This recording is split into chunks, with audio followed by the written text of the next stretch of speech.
tragedy of Africans worshiping the gods of their oppressors. How do Africans proudly walk into churches built, named and structured by the very people who enslaved, colonized, and brutalized their ancestors? Look around Africa's. What are the names of the churches in your communities? St. Peter, Catholic and Anglican Church. St. Paul, Catholic and Anglican Church. St. James, Catholic and Anglican Church. St. Joseph, Catholic and Anglican Church. St. Thomas, Catholic and Anglican Church. St. Mary, Catholic Church. But where are the African names in these churches? Where are the African saints and African spiritual leaders? The truth is simple. African identities were erased, vilified and replaced with European figures because their ultimate intention was total dominance, ensuring that even after physical slavery ended, mental slavery remains.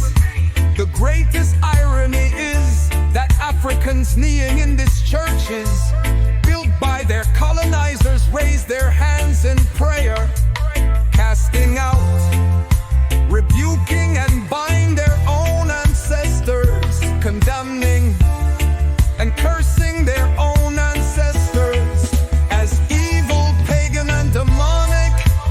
Yet in the same breath they revere the gods, saints and religious figures imposed on them by the very empires that enslaved their forefathers.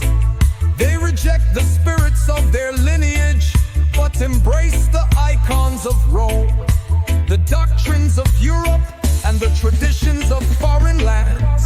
An African man is praying to the God of Abraham, Isaac, and Jacob, denouncing the spirituality of his own ancestors, even though the Bible book says, "You shall not worship a foreign god." Psalm 81:9. An African woman prays fervently to St. Peter or St. Paul, but recalls in fear at the mention of her great-grandmother's name, believing that honoring her is witchcraft. An African congregation sing praises to St. Francis, St. Patrick, and St. Augustine, yet the thought of an overlit ancestor being a saint is inconceivable to them. They wage spiritual warfare against the spirits of their land, yet they have no issue worshiping a foreign deity introduced through violence and oppression. They bind and rebuke their own heritage, but see no contradiction in kneeling before European religious figures whose histories they do not even question. Every major Christian denomination in Africa is built on European names and European saints, yet Africans have convinced themselves that they are following the truth. A religion built to control, not liberate. The same nations that enslaved their forefathers, stole their resources, destroyed their indigenous spiritual systems, demonized their traditional beliefs.